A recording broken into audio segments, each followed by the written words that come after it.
Europe 1, Destination Vacances. Destination vacances, et ce matin, on file sur la côte d'Opale pour passer des vacances très british, Vanessa. On y est là. On y est là, hein. C'est solennel. Et oui, et on va fêter surtout les 30 ans de l'inauguration du tunnel sous la Manche, les amis.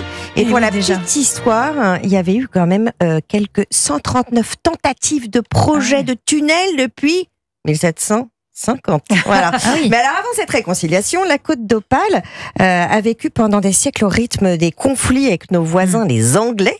Et de cette British touch, il en reste pas mal de traces, comme par exemple le château d'Ardelot. Alors, c'est un peu le petit Windsor de la côte d'Opale. On est entre le Touquet et Boulogne-sur-Mer, à Condette. Alors, pourquoi un petit Windsor ? Eh bien, parce que c'est un manoir du 19e, alors avec une architecture néo-gothique, de style Tudor.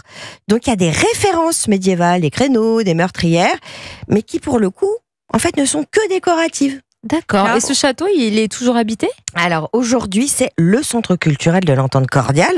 Donc on en apprend un peu plus sur l'histoire franco-britannique. Et ce que j'aime surtout, c'est qu'il abrite une perle depuis 2016, un théâtre élisabétain.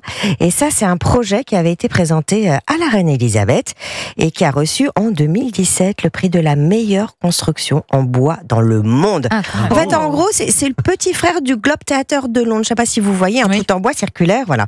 Et vous pouvez le découvrir en assistant à des représentations qui ont lieu toute l'année avec des temps forts.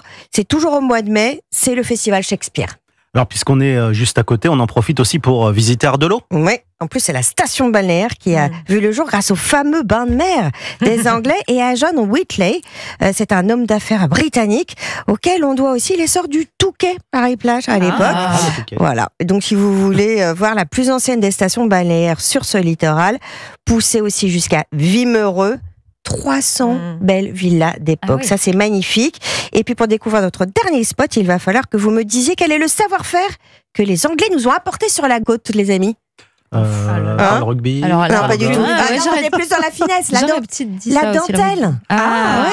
Et si certains Anglais n'avaient pas émigré chez nous avec leur métier à tuile mécanique, eh bien la fameuse dentelle de Calais n'aurait pas vu le jour. Donc raison de plus pour pousser les portes de la cité de la dentelle, les amis. Voilà, c'est à Calais.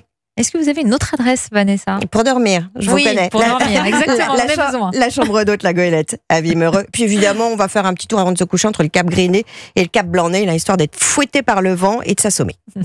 Fouetté par le vent. Merci Vanessa. Je me tourne vers vous maintenant, Marion Sauveur. Marion, comme chaque jour de l'été, vous cuisinez nos produits de saison après le fromage excellent hier. Aujourd'hui, vous êtes venu dans ce studio avec un fruit, ou plutôt une assiette de fruits. Exactement, c'est le fruit à noyau préféré des Français, c'est la pêche. Il existe 4 familles de pêche, les blanches, les jaunes, les plates et les pêches de vigne.